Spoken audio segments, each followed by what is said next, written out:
Hello बच्चों, चौथे chapter का रिवीजन कर रहे हैं हम। सेकंड पार्ट का वीडियो बना रहा हूँ। फर्स्ट पार्ट का वीडियो अपलोड कर चुका हूँ, ये सेकंड पार्ट है और इसके बाद में थर्ड पार्ट का वीडियो भी आप लोग देख लेना, ठीक है। जो वीडियोज है इनका जो टाइटल दिया है उसके अंदर वीडियो का पार्ट नंबर लिखा हुआ होता है, आप लोग आराम से देख सकते हो। प्ले लिस्ट में लगातार वीडियो जो लिखे गए हैं प्ले लिस्ट में भी आप लोग देख सकते हो। कम्युनिटी सेक्शन में इसी वीडियो से जुड़े हुए क्वेश्चन भी होते हैं, ठीक है। उसमें पोल होते हैं, मतलब ऐसे ऑप्शन होते हैं, उनमें से कोई एक ऑप्शन आप सिलेक्ट कर सकते हो जो सही है। तो आप लोगों को क्वेश्चन करने हो कम्युनिटी सेक्शन में चले जाएं, प्ले लिस्ट में सारी वीडियो लगातार है, ठीक है, वो भी आप लोग देख सकते हो। तो पार्ट सेकंड की बात कर रहे हैं चैप्टर की, और सेकंड पार्ट के अंदर देखिए अपने बायोसॉल्ट का नियम और एम्पियर का नियम जो है उसकी बात करने वाले हैं। बायोसॉल्ट का नियम देखिए, बायोसॉल्ट का नियम, बायोसॉल्ट या बियोसॉल्ट इसको बोलते हैं, ठीक है।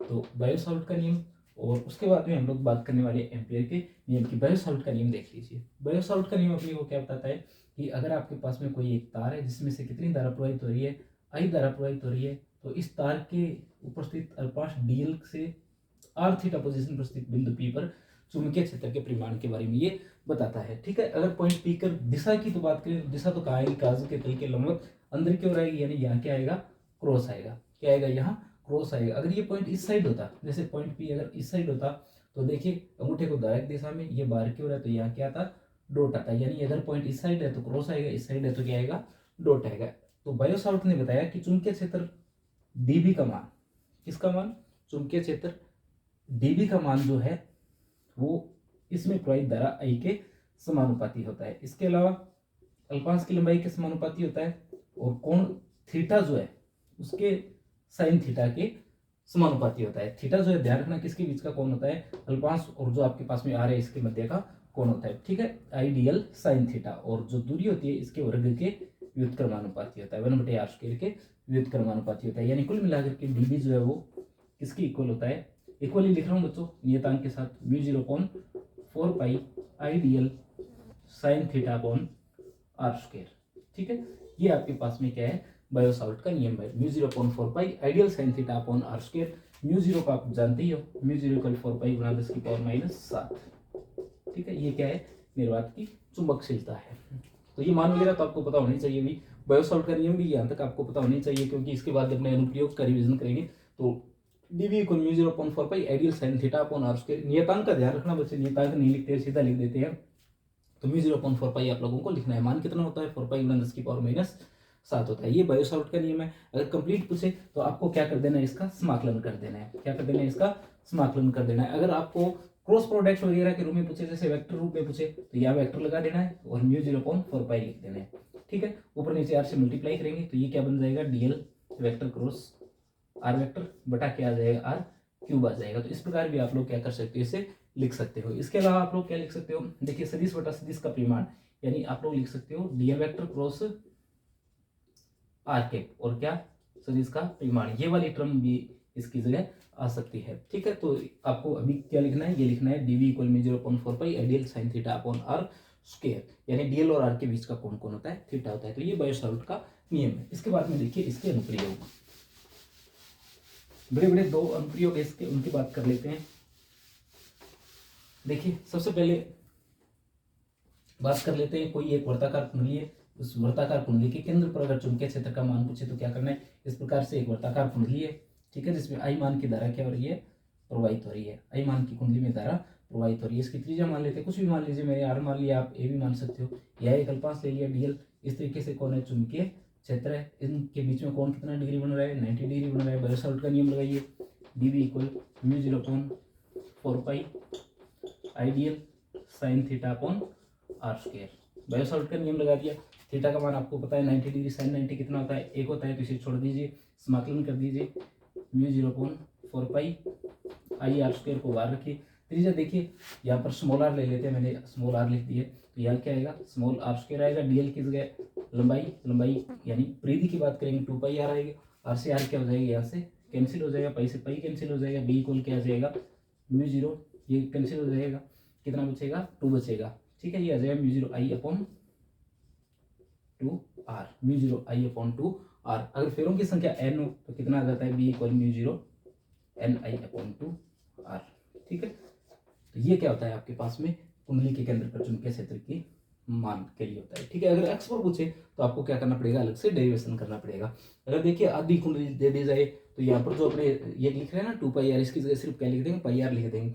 अर्धवर्त की परिधि का मान नहीं है, πr इस आधी कुंडली का मान है, क्योंकि अर्धवर्त की परिधि में फिर ये 2r भी जुड़ेगा। आपको क्या करना है, सिर्फ इसे आधा कर देना है, πr लिख करके सोल्व कर देना है। उससे आधा लिखे तो πr का भी क्या कर देना है, आधा कर देना है, ठीक है।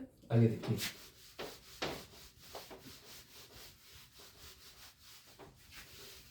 अगर अक्ष पर स्थित किसी बिंदु पर आपसे पूछे, ये थोड़ा देखना, जैसे ये वृत्ताकार कुंडली है, इससे स्मॉल x दूरी पर पॉइंट P है, ये इसका केंद्र है।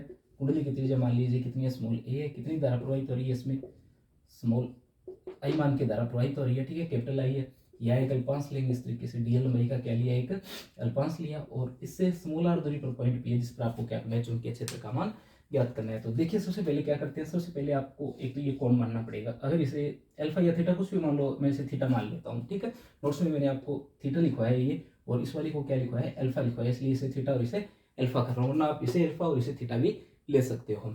तो ये क्या है, थीटा, और ये क्या है, अल्फा है। अब देखिए इसके लिए चुंबकीय क्षेत्र की दिशा कहाँ आएगी, चुंबकीय क्षेत्र की दिशा अल्पांश की वजह से तल के लंबवत बाहर की ओर होती है 90 डिग्री बनाते हुए। तो इसके साथ में कितना डिग्री बन रहा है, 90 डिग्री। कौन बना रहा है, डीबी बना रहा है। घटक बनाए तो घटक भी बना सकते हो आप लोग, जैसे देखिए ये इस तरीके से बनेगा, ठीक है। ये कोण थीटा है, तो यहाँ पर देखिए ये कोण इतना, देखिए ये कोण कितना है, 90 डिग्री है, और ये इतना कोण भी कितना है, 90 डिग्री है। यानी इस कोण को, इसको अगर मैं इसके साथ जोड़ता हूँ तब भी 90 डिग्री, इसके साथ जोड़ता हूँ तब भी कितना है, 90 डिग्री। मतलब दोनों कोण क्या है, बराबर है। ये कोण कितना है, थीटा है, तो ये क्या आएगा, डीबी कोस थीटा, और ये क्या आएगा, डीबी साइन थीटा। तो ये डीबी साइन थीटा है, वो वाला कौन है, डीबी कोस थीटा है। अब देखिए अगर इस साइड भी अल्पांश ले लिया जाए, इस साइड भी अल्पांश ले, इसका नाम ए बी है, इसका नाम क्या रख लेते हैं, ए डैश और बी डैश रख लेते हैं। यदि इस साइड अल्पांश ले लिया जाए तब इस साइड भी अपने कौन कितना लेंगे, थीटा लेंगे, सोल्व करेंगे, टोटल वैल्यूज वही आएगी जो पहले आई है, ठीक है। इसी तरीके से इस साइड भी घटक क्या आएगा, डीबी डैश कोस थीटा आएगा, ये थीटा बनेगा, और इस साइड क्या आएगा, डीबी साइन थीटा आएगा। अब की बार अपने ये वाले घटक जो है कट जाएंगे, और साइन थीटा घटक वाले जो है, साइन थीटा वाले घटक जो है वो क्या हो जाएंगे, बच जाएंगे। यानी दिशा कहाँ आएगी, कुंडली के तल के लंबवत बाहर की ओर आएगी, और ये घटक आपस में क्या हो जाएंगे, जुड़ जाएंगे। अब देखिए डीबी की बात कर लेते हैं, डीबी और डीबी डैश की। डीबी किसके बराबर है, μ0/4π, μ0/4π आइडियल अपॉन आर स्क्वायर। यहाँ आएगा साइन थीटा, पर थीटा नहीं आएगा।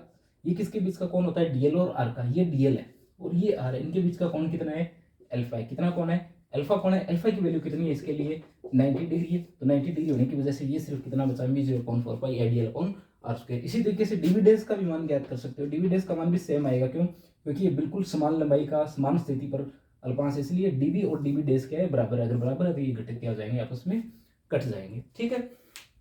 ये अल्फा जो है यहाँ पर 90 डिग्री का ध्यान रखना, ये और ये जो आपस में कितना डिग्री का कोण बना रहे हैं, 90 डिग्री का कोण बना रहे हैं। वर्ताकार कुंडली है, और वर्ताकार कुंडली के लिए सप्लस रेखा खींच करके सामने से अगर आप लोग लाइन बनाएंगे तो वो 90 डिग्री क्या करेगी, कोण बनाएगी। डिटेल अगर इसकी देखनी है आपको तो डिटेल वीडियो भी आपको इसका मिल जाएगा, ठीक है। आगे देखिए, अब आपको क्या करना है, परिणामी चुंबकीय क्षेत्र का मान ज्ञात करने के लिए कुल मान को आप लोगों को जोड़ लेना है। यानी जो आपने क्या लिखा है, आपने लिखा है डीबी, इस साइड वाला घटक क्या आया था अपना, डीबी साइन थीटा आया था, ठीक है। और कुल मान के लिए आपको क्या करना है, इसका समाकलन करना है। क्या करना है, समाकलन करना है। तो समाकलन करेंगे, ये बी, इसका मान कितना आया था, इसका मान अभी तो लिखा है μ0/4π आई dl अपॉन आर स्क्वायर, और साथ में कौन है, साइन थीटा, ये वाला मान है, ठीक है।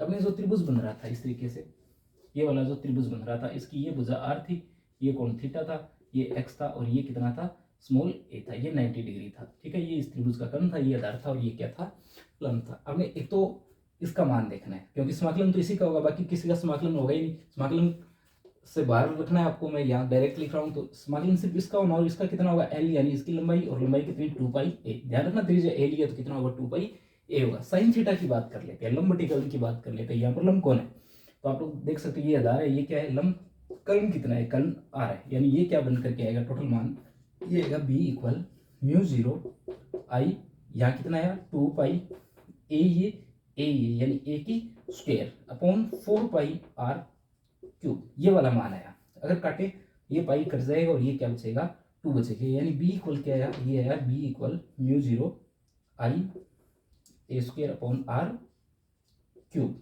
आर की बात कर लेते हैं यहाँ से, आर किसके बराबर करना है, तो ये आधार स्क्वायर प्लस लंब स्क्वायर के बराबर होता है। इसकी पावर कितनी, 1/2। अपने को क्या चाहिए, क्यूब चाहिए, तो इसकी क्यूब कीजिए, ये की इसकी क्यूब, एक्स स्क्वायर क्यूब की, यानी मान कितना है इसका, ये वाला मान है। तो बी का मान देखिए कितना आ जाएगा, बी का मान यहाँ से आएगा बी इक्वल म्यू जीरो, अगर फेरों संख्या एन हो तो मल्टीप्लाई करके लिख देता हूँ, mu zero N I A square upon, ये 2 भी है साथ में, ये देखना ये वाला 2 भी है इसके साथ में, 2 A square plus X square इसकी power 3/2, mu zero N I A square upon 2 A square plus X square इसकी पावर 3/2। ध्यान रखना ये 2 यहाँ पर बच गया था, मैंने ध्यान नहीं दिया, तो ये 2 साथ में आएगा और कितना आएगा, B equal mu zero N I A square upon 2 A square plus X square इसकी पावर 3/2।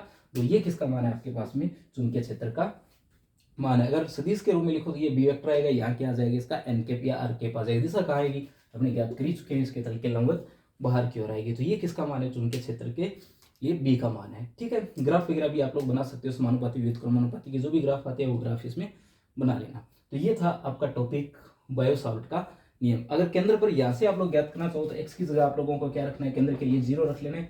जैसे ही 0 रखोगे ये कटेगा, ए क्यूब कटेगा, क्या आ जाएगा, म्यू जीरो एन आई अपॉन 2a आ जाएगा। ठीक है, और अगर आप लोग क्या करना चाहते हो, इसकी तुलना करनी चाहते हो किससे, किसी चुंबक से तुलना करना चाहते हो तो चुंबक से भी आप लोग क्या कर सकते हो, इसकी तुलना कर सकते हो। चुंबक के एक्स के लिए एक्स का मान ज्यादा होगा, इसका मान क्या होगा, कम होगा, तो इसे नेग्लेक्टेड मान लेना और इसे क्या लिख लेना, ये 2 से 2 कट करके एक्स की पावर 3 बच जाएगा। ऊपर नीचे 2 का इसे मल्टीप्लाई कर लेना और यहाँ पर क्या बना देना, आपको कैपिटल एम बना देना है। तो किसका मान आ जाएगा, आपको जो चुंबक के लिए मान आते हैं वो मान आपको एक्स वाला प्राप्त हो जाएगा। ठीक है, एम्पियर के नियम की बात करते हैं।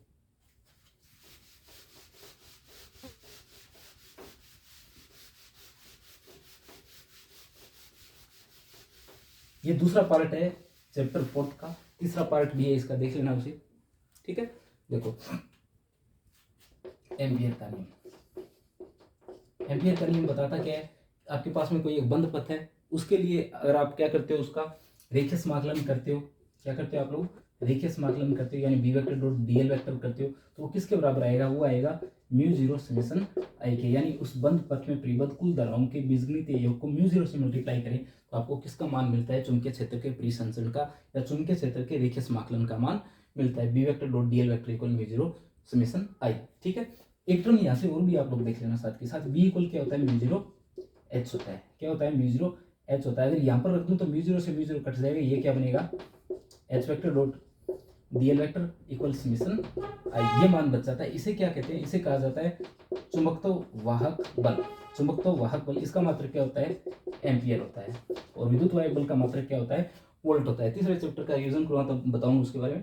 तो चुंबकत्व वाहक बल का मात्रक क्या होता है, एम्पियर होता है। ये बात आप लोगों को क्या रखनी है, याद रखनी है। ध्यान रखना, अगर बंद परिपथ में धारा नहीं है तो चुंबकीय क्षेत्र के रेखीय समाकलन का मान क्या आ जाएगा, 0 आ जाएगा। एम्पियर के नियम के एक दो अनुप्रयोग करते हैं अपने, देखिए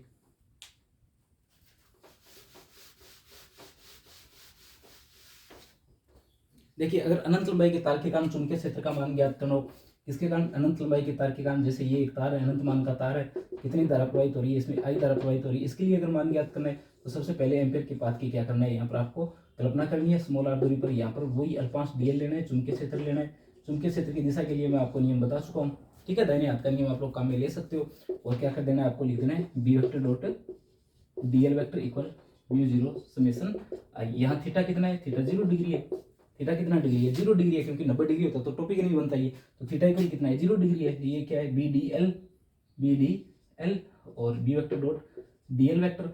तो यहाँ पर जब इसका समाकलन करोगे आप लोग तो समाकलन सिर्फ किसका होगा, समाकलन होगा सिर्फ डीएल का, किसके बराबर, म्यू जीरो समेसन आई का। समेसन आई का मान कितना है, आई है, देखिए सिर्फ आई धारा जा रही है इस बंद पथ के अंदर से, और ये एल समाकलन होगा और त्रिज्या आर है, तो 2 pi r equal mu zero I. तो बी का मान देखिए बच्चों कितना आ जाएगा, mu zero I upon 2 pi r, mu zero I upon 2 pi r. ठीक है, ये मान आपके पास में प्राप्त हो जाएगा, B equal mu zero I upon 2 pi r. Graph अगर खींचो आप लोग तो किसका प्राप्त होगा, आर के लिए और बी के लिए व्युत्क्रमानुपाती का ग्राफ प्राप्त होगा। ग्राफ तो आपको बनाने आते ही है। अब देखिए एक इसका अनुप्रयोग आता है, किसी बेलनाकार धारावाही चालक तार के कारण अगर हो, तो बेलनाकार धारावाही चालक तार होता है तो यहाँ पर क्या कर लेते, बेलनाकार धारावाही चालक तार की कल्पना कर लेते, सेम डेरिवेशन होता है उसका। ठीक है, बाहर स्थित बिंदु के लिए क्या होता है, उसका सेम डेरिवेशन होता है। और अगर कहाँ पूछा जाता है, ये कहाँ है, ये तो बाहर है, अगर होता सतह पर, पृष्ठ पर होता तो क्या आता, इसकी जगह आ जाता mu zero I upon 2πr। ये कहाँ पर है, सतह के लिए। अगर अंदर होता, जैसे ये अपने बेलनाकार चालक तार है, इसके अगर अंदर स्थित होता वो पॉइंट, तो आपको क्या करना पड़ता, देखिए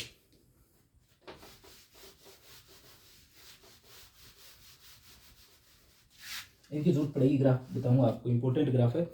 तो ये बेलनाकार धारावाहिक चालक तार है, अगर इसके अंदर स्थित बिंदु पर, जैसे इस बिंदु पर आपको बोल दिया जाए कि क्या करना है, चुंबकीय क्षेत्र का मान ज्ञात करना है, किसके नियम से, एम्पियर के नियम से ज्ञात करना है। तो देखिए टोटल तार में से तो आई धारा जा रही है, पर इसमें से आई नहीं जाएगी, कितनी जाएगी, आई डैश जाएगी। फिर से वही सारा काम आपको करना है, क्या लिखना है आपको, B vector dot D L vector equal mu zero summation I. ठीक है, यहाँ पर थीटा वही 0 डिग्री, बी डी एल, इसका क्या कर देना है आपको, समाकलन कर देना है। बंद पृष्ठ के लिए समाकलन करेंगे, B vector dot D L vector, इसका समाकलन होगा, कितना आएगा, 2πr आएगा। ठीक है, पीछे जो किया था उसका समाकलन करना है, भी ध्यान रखना, क्या आएगा, बी डी एल आएगा, और किसके बराबर आएगा, म्यू जीरो समेसन आई के बराबर आएगा। ठीक है, इसका मान अपने देखें तो समेसन आई की जगह तो क्या लिखना है आपको, आई डैश लिखना है, ये कितना आ जाएगा, म्यू जीरो आएगा, तो म्यू जीरो आई डैश आ जाएगा। ठीक है, पीछे वाले में समाकलन करना है, ध्यान रखना, B vector dot D L vector, तार वाले में क्या करना है आपको, समाकलन करना है। समाकलन करोगे तब वो मान आएगा, उनसे बड़ा मान जिसकी मैंने बात की थी, बी और 2πr आप लोगों ने लिखा है। ठीक है, तो समाकलन करेंगे तो इसका वही आएगा, 2πr बराबर कितना आएगा, म्यू जीरो आई डैश, तो बी इक्वल कितना आ जाएगा, mu zero I dash upon 2πr।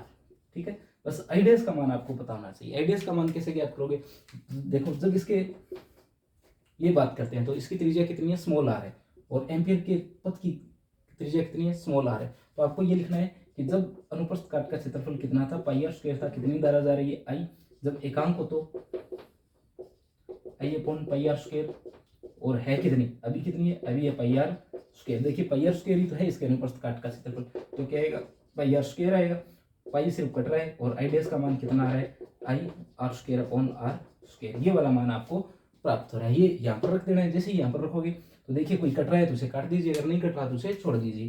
तो ये कितना आएगा, म्यू जीरो अपॉन 2πr गुणा I r square upon r square, ये वाला मान जो है यहाँ से क्या हो रहा है, निरस्त हो रहा है, तो इसे काट देना है, बाकी मान जो आपको रख लेना है। तो बी का मान देखिए, यहाँ से बी इक्वल कितना आ जाएगा, बी इक्वल आ जाएगा म्यू जीरो आई, ये बचेगा आर अपॉन 2πr स्क्वायर। ठीक है, देख लेना, ये बचता है mu zero I R upon 2πr square. यहाँ देखिए बी और आर के बीच में क्या रिलेशन आ रहा है, ये आ रहा है इसके समानुपाती, क्या आ रहा है, समानुपाती आ रहा है। तो जब इसका ग्राफ खींचोगे आप लोग तो ग्राफ देखिए, इसका ग्राफ इस प्रकार से प्राप्त होगा, ये तो समानुपाती का है, ये इसके पृष्ठ पर है, और ये किसका आ जाता है, व्युत्क्रमानुपाती का है। ऐसे इसका ग्राफ प्राप्त होगा, ध्यान रखना इस ग्राफ के बारे में। ठीक है, ये आपके पास में बी है, इधर क्या है, बी है, और ये स्मॉल आर इक्वल क्या है, कैपिटल आर है। ये किसके लिए, ये आर का मान छोटा हो तब है, ये आर का मान बड़ा हो तब है, यानी ये तो किसके लिए प्राप्त हो रहा है, समानुपाती के लिए, और ये किसके लिए प्राप्त होता है, व्युत्क्रमानुपाती के लिए, बाहर वाले के लिए, और ये जो है इसके अंदर वाले के लिए। देख सकते हो आप लोग, अंदर वाले के लिए ये निकाला है हम लोगों ने, हटा दिया मैंने, ये रहा अंदर वाले के लिए बी और आर क्या है, समानुपाती है, ये रहा, और बाहर वाले के लिए ये देखिए, ये क्या है, एक दूसरे के व्युत्क्रमानुपाती, आर के व्युत्क्रमानुपाती, स्क्वायर नहीं है, 20 समानुपाती 1/r रहेगा। ठीक है, आर के क्या है, ये व्युत्क्रमानुपाती है, और small r equal capital r हो तब किसके लिए प्राप्त हो जाएगा, सतह के लिए प्राप्त हो जाएगा। ये मान आपको इस साइड में लिख देना है कि ये क्या है, आर से छोटा है, ये क्या है, आर से बड़ा है, और ये दोनों आर के आपस में बराबर है। तो ये ग्राफ आप लोग बना सकते हो। ग्राफ थोड़ा देख लेना आप लोग, ग्राफ इंपॉर्टेंट है इसका। ठीक है, जो ये टॉपिक है इसका ग्राफ पढ़ करके जाना ठीक से। ये वाली बात शायद आपके समझ में आ गई होगी, अगर नहीं समझ में आई तो ध्यान रखना, जैसे आपको दे दिया जाए 10 पेन का मूल्य जो 20 रुपये, तो एक पेन का कितना होते हैं, तो आप लोग भाग लगा करके ज्ञात करते हो, फिर जितने का पूछे उससे मल्टीप्लाई करते हो, तो वही काम हम लोगों ने यहाँ पर किया है। ठीक है, और देखिए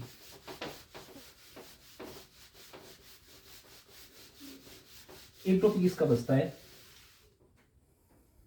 वो टॉपिक आता है किसी धारावाही लूप वाला, कि एक समान चुंबकीय क्षेत्र में क्या स्थित है, एक समान चुंबकीय क्षेत्र में अगर कोई धारावाही लूप स्थित है, उस पर लगने वाले बल और बल आघूर्ण का मान, उस पर लगने वाले बल और बल आघूर्ण का मान। चुंबकीय आघूर्ण की बात करें, चुंबकीय क्षेत्र की बात करें, पर विद्युत क्षेत्र वाले चैप्टर में मैंने आपको ये टॉपिक नहीं करवाया, उसमें भी ध्यान रखना। अगर आपसे पूछा जाए कि एक समान चुंबकीय क्षेत्र में, एक समान विद्युत क्षेत्र में द्विध्रुव पर क्या लगता है, तो उस पर सिर्फ क्या लगता है, द्विध्रुव आघूर्ण लगता है, बल नहीं लगता है। ठीक है, बल नहीं लगेगा, सिर्फ क्या लगेगा, बल आघूर्ण लगेगा। पी ई साइन थीटा जो हम लोगों ने लिखा है, यहाँ एम बी साइन थीटा आने वाला है। तो एक साइड आपको क्या कर लेना है, एन और एस बना लेना है। मान लेना है कि ये एन है और ये क्या है, एस है। इसमें क्या है, कोई एक आयताकार रूप इस प्रकार से स्थित है, इसमें आई मान की धारा क्या हो रही है, प्रवाहित हो रही है। ठीक है, नाम लिख देते हैं इसका पी क्यू आर एस। ये क्या है, इसका नाम है, लंबाई इसकी एल है, चौड़ाई कितनी है इसकी, ये दिशा वगैरह बता चुका हूँ मैं आपको इसकी। ये F1 है, ये F2 है, ये F4 है और ये क्या है, F3 है। ठीक है, इस तरीके से चुंबकीय क्षेत्र के साथ में ये थीटा और 90 डिग्री कोण बनाते हुए क्या है, स्थित है। ये वाला थीटा कोण बना रहा है और ये दोनों आपस में कितने डिग्री कोण बना रहे हैं, 90 डिग्री कोण बना रहे हैं। या तो दिशा निकालनी सीख लो, अगर नहीं आती तो बस अब इसे याद रखो, एग्जाम बिल्कुल पास में। तो इस तरीके से आप लोगों को क्या रखनी है, इसकी दिशा याद रखनी है। तो सबसे पहले जैसे इसकी बात करें पी क्यू की, तो अपने एक टॉपिक आता है, क्या आता है, धारावाही चालक तार पर लगने वाला बल। तो चुंबकीय क्षेत्र में धारावाही चालक तार पर बल कितना लगता है, फॉर्मूला लिखता हूँ उसका, F equal I l B sine theta. मैंने करवा रखा है आपको ये topic, F equal I l B sine theta. तो सबसे पहले F1 का अगर मान ज्ञात किया जाए, F1 का मान ज्ञात करेंगे तो I आएगा, L आएगा, B आएगा और साइन थीटा आएगा। और थीटा कितना डिग्री है, यहाँ पर 90 डिग्री है। ये देख सकते हो थीटा कितना डिग्री है, 90 डिग्री है। तो F1 कितना आएगा, F1 आएगा आई एल बी। बिल्कुल इसी तरीके से यहाँ से F3 के लिए जो भी मान आएंगे ना, वो मान भी क्या आने वाले, सेम आने वाले। ये वाला मान आने वाला है किसके लिए, F3 के लिए। पर दिशा दोनों की, एक की नीचे की ओर है, एक की ऊपर की ओर है, इसलिए ये आपस में क्या हो जाते हैं, निरस्त हो जाते हैं। ठीक है, इन दोनों को अगर देखें तो इन दोनों के लिए देखें तो आपको यहाँ से देख सकते हो ये चौड़ाई कितनी है इसकी, बी है। तो धारावाही चालक तार जो होता है उस पर कितना बल लगता है, I l B sine theta. तो F2 कितना आ जाएगा, F2 आ जाएगा आई एल की जगह लंबाई बी और साइन थीटा। ठीक है, F4 कितना आ जाएगा, ये वाला मान किसके लिए प्राप्त होगा, F4 के लिए प्राप्त होगा। पर ये नीचे की ओर है, ये ऊपर की ओर है, यानी चारों को जब आपस में जोड़ेंगे तो दिशा विपरीत होने के कारण इसकी इसके विपरीत है, इसकी इसके विपरीत है, परिमाण बराबर है ही। तो बल का मान जो आएगा, बल कितना आ जाएगा, 0 आ जाएगा। ठीक है, यानी एक समान चुंबकीय क्षेत्र में द्विध्रुव ध्रुव पर क्या नहीं लगता है, बल नहीं लगता है, ये रेखीय गति नहीं करेगा। ठीक है, बल आघूर्ण लगेगा और इसी सिद्धांत पर विद्युत मोटर वगैरह क्या करेगी, कार्य करेगी। तो इस पर सिर्फ क्या कार्य करता है, बल का आघूर्ण कार्य करता है। किसी एक भुजा को उठा लेते हैं, जैसे इस वाली भुजा को अगर अपने उठा लें तो देखिए क्या मान आएगा।